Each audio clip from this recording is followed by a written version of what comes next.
8th class में exercise 1.1 देखेंगे। इसमें पहला सवाल दिया गया है कि उचित गुणधर्मों का उपयोग करके इनका मान बताना है। तो हमने इससे पहले गुणधर्मों के बारे में पढ़ा है, तो उन्हीं गुणधर्मों का उपयोग करके इन क्वेश्चनों को सॉल्व करना है। तो इसमें पहला क्वेश्चन ये दिया गया है -2/3 इंटू 3/5 प्लस 5/2 माइनस 3/5 इंटू 1/6।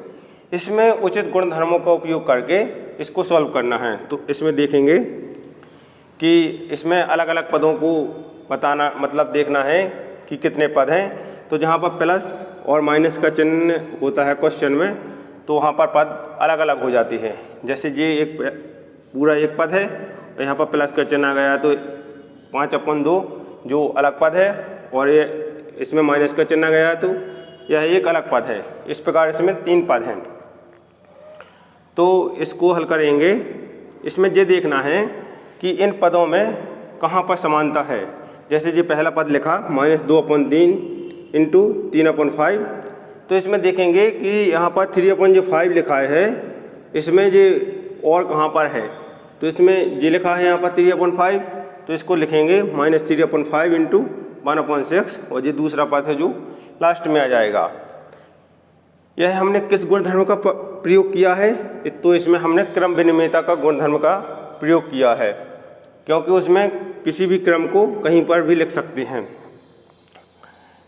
इसके बाद इसमें से जो कॉमन ले लिया है 3/5, इसमें ब्रैकेट के अंदर जो बचा है -2/3 माइनस 1/6, और ये लास्ट में 5/2। इसमें व्यतिरकता का जो नियम होता है उसको हल किया। उसमें क्या होता है कि अगर b प्लस सी लिखा तो AB प्लस BC हो जाता है। इसी प्रकार इसको सॉल्व करेंगे एलसीएम से। तो इसका एलसीएम आएगा 6, तो इसका जो इसमें डिवाइड करेंगे तो 2 2 4 माइनस का और -1, और इसको ब्रैकेट के बाहर लिख देंगे। इसका 3/5 और ये हो जाएगा -5/6 प्लस 5/2। इसको इससे काट देंगे और इसको 3 2 6, तो ये आ जाएगा -1/2 प्लस 5/6। अब इन दोनों का एलसीएम ले लेंगे, तो एलसीएम आएगा 2। अब इसका -1 और इसका इसमें डिवाइड करेंगे तो इसका मल्टीप्लाई ऊपर होगा तो +5, तो 4/2। इस प्रकार 2 2 4, तो इस प्रकार आंसर आ जाएगा 2। तो पहला क्वेश्चन इस प्रकार सॉल्व किया है उचित गुणधर्मों का उपयोग करके। इसके बाद क्वेश्चन नंबर दूसरा देखेंगे। क्वेश्चन नंबर 2 में योज्य प्रतिलोम देखेंगे। तो योज्य प्रतिलोम ज्ञात करने के लिए इसमें क्या करना है कि सबसे पहले जैसे 2/8 का योज्य प्रतिलोम पूछा जाए, तो इसमें एक ऐसी संख्या को ऐड करना है, जोड़ना है, जिससे उसका मान 0 आए। तो इसका योज्य प्रतिलोम ऐसी संख्या होगा।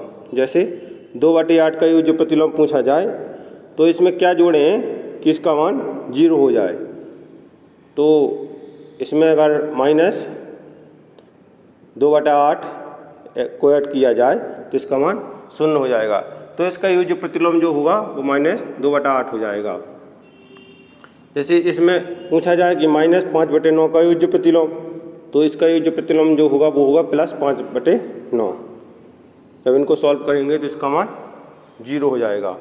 इसी प्रकार 6/5 का, तो 6/5 का जो योज्य प्रतिलोम है वो हो जाएगा 6/5।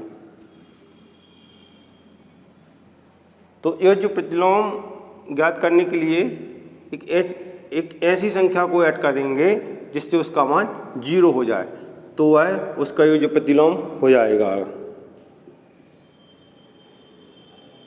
इसका योज्य प्रतिलोम होगा जो 5/9 होगा, और इसका योज्य प्रतिलोम जो होगा वो होगा 6/5।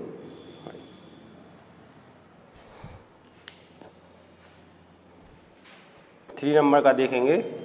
तो इसमें दिया गया है कि जो x बराबर 11/15 के लिए जो सत्यापित कीजिए कि minus bracket of -x equal x।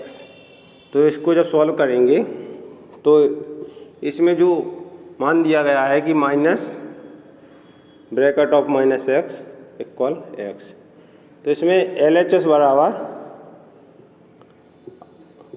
RHS सिद्ध करना है कि मतलब दोनों का मान बराबर आ रहा है या नहीं। तो आइए इसमें मान रखेंगे माइनस एक्स के स्थान पर रखेंगे 11/15 और एक्स के स्थान पर रखेंगे 11/15। माइनस और माइनस का जब गुणा होगा तो जी प्लस आएगा।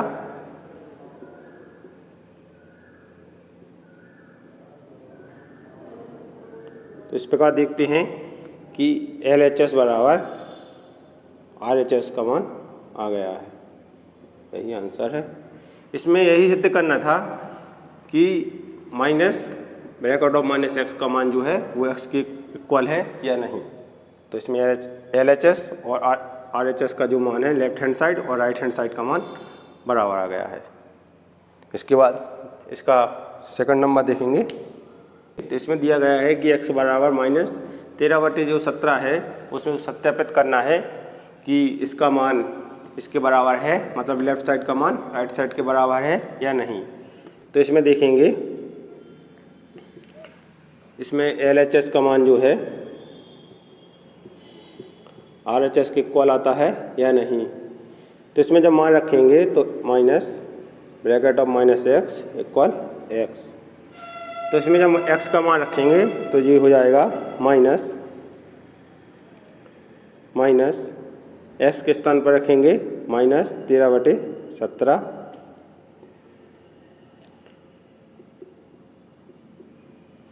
इसको सॉल्व करेंगे तो ये हो जाएगा माइनस का माइनस में गुणा होगा तो ये हो जाएगा 13/17। ये हो जाएगा माइनस का 13/17। अब इसका जब कोष्टक के अंदर गुणा करेंगे तो ये हो जाएगा माइनस का 13/17 और ये है माइनस का 13/17।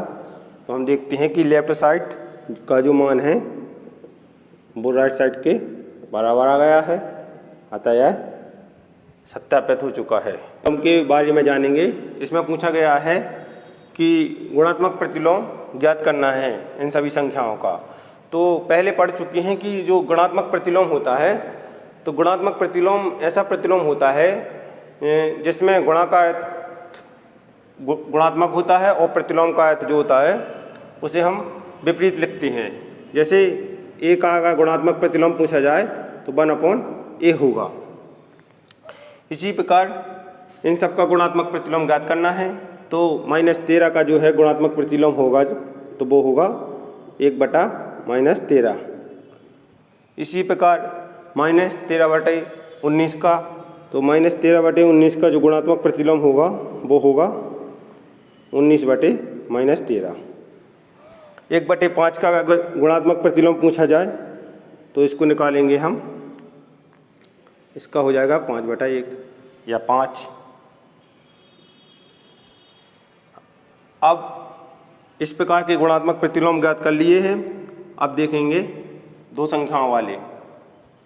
तो इस प्रकार के जब गुणात्मक प्रतिलोम को ज्ञात करना होता है तो क्वेश्चन नंबर 4 में देखेंगे -5/8 इंटू -3/7। इनका गुणात्मक प्रतिलोम किस प्रकार ज्ञात करेंगे। तो इनका गुणात्मक प्रतिलोम ज्ञात करने के लिए इनको पहले आपस में सॉल्व कर लेंगे। तो इसका इसमें मल्टीप्लाई होगा -5 का -3 में, तो ये हो जाएगा 15 और 8 का 7 में होगा तो ये हो जाएगा 56। अब इसका गुणात्मक प्रतिलोम निकालेंगे। तो इसका गुणात्मक प्रतिलोम क्या होता है, अभी बताया है कि इसका जस्ट उल्टा हो जाएगा 56/15।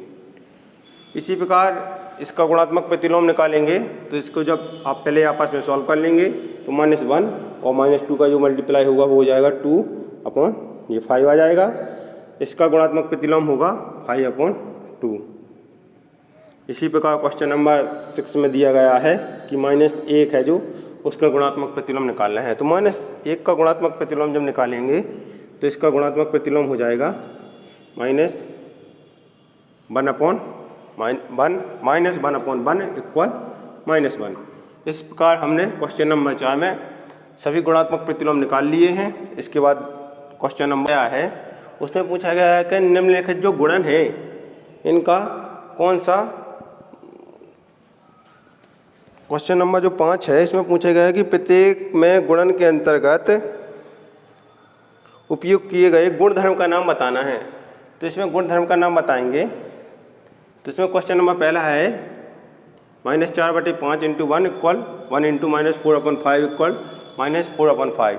तो इसमें जो एक गुणधर्म अभी पहले पढ़ा है गुणात्मक दशमलव, वह इसमें लागू होता है, क्योंकि 1 × a इक्वल टू a × 1।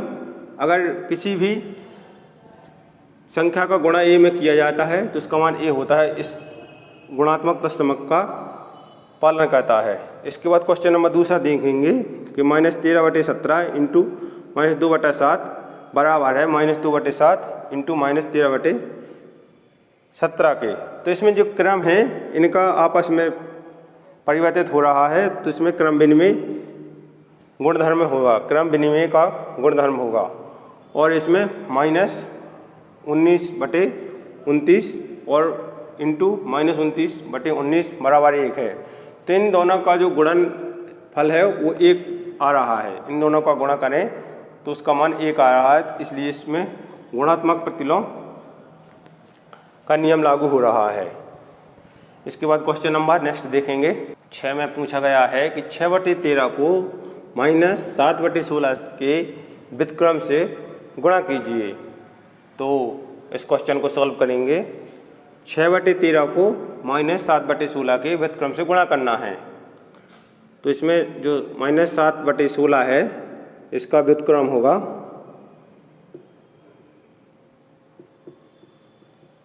वो होगा -16/7। अब इसको 6/13 से गुणा करना है, इस व्युत्क्रम को 6/13 से गुणा करना है। तो इसमें देखेंगे 6/13 × 16/7। अब इसका गुणा करेंगे, इसका इसमें गुणा करेंगे आपस में और इसका इसमें, तो ये आ जाएगा 16 × 6 करेंगे तो ये आ जाएगा 96, और इसका इसमें करेंगे तो ये आ जाएगा 91। ये आंसर हो जाएगा। इसमें पूछा गया है कि बताइए कौन से गुणधर्म की सहायता से आप 1/3 × 6 × 4/3 को 1/3 × 6 × 4/3 के रूप में अभिकलन करते हैं। तो इसमें बताना है कि यह किस गुणधर्म का अभिकलन करते हैं। तो इसमें देखेंगे यह किस गुणधर्म के रूप में लिखा है, तो इसको लिख सकते हैं a × ये bracket of b × c equal a × b × c। हमने इस प्रकार का एक गुणधर्म पढ़ा है जिसका नाम था सहचारिता का गुणधर्म।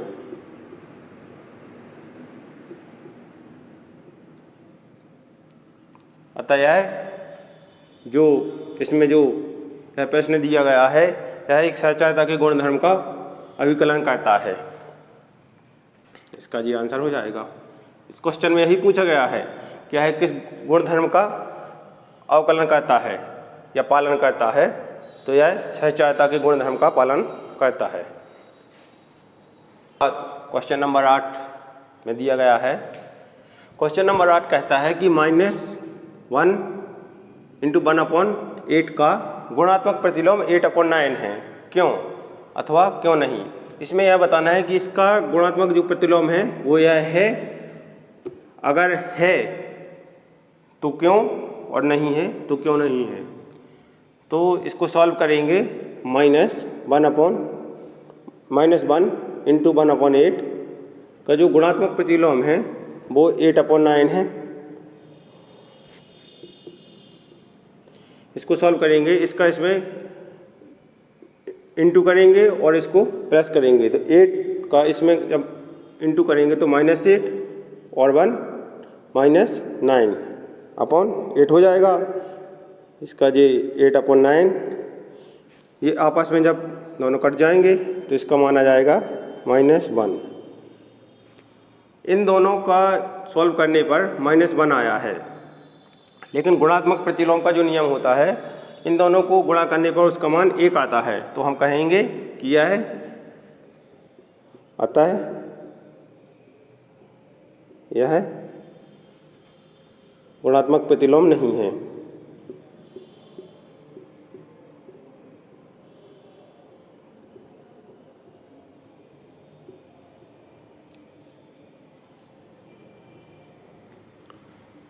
इसी प्रकार क्वेश्चन नंबर 9 को कर लेना है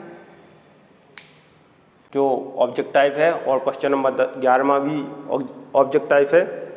तो क्वेश्चन नंबर 10 में जो पहला प्रश्न है उसमें पूछा गया है कि ऐसी परिमेय संख्या जिसका कोई व्युत्क्रम नहीं है।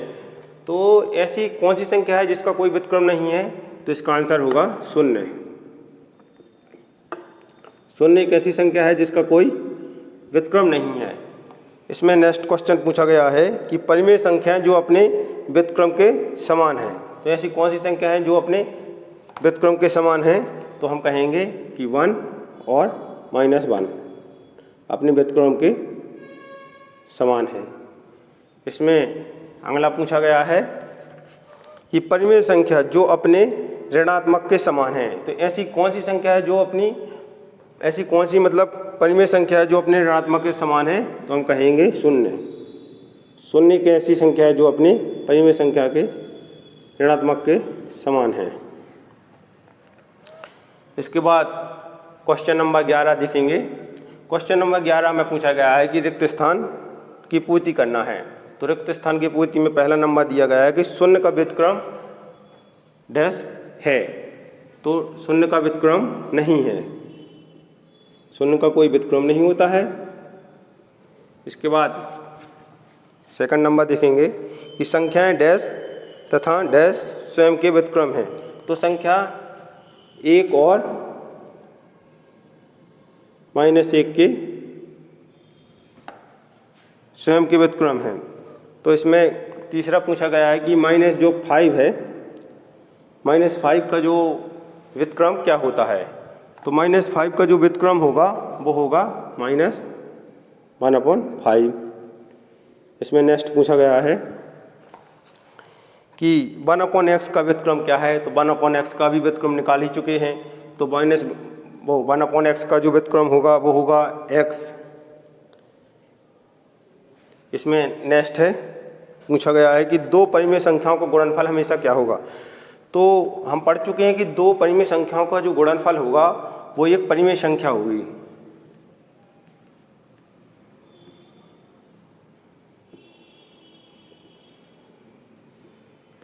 इसमें नेक्स्ट है कि किसी धनात्मक परिमेय संख्या का व्युत्क्रम क्या होगा? तो किसी धनात्मक परिमेय संख्या का जो व्युत्क्रम होगा वो क्या होगा? वो एक धनात्मक ही होगा। हमने सहचर्यता के गुणधर्म में पढ़ा था कि 2 परिमेय संख्याओं का जो व्युत्क्रम किसी भी धनात्मक परिमेय संख्या का जो व्युत्क्रम होगा वो एक धनात्मक ही होगा।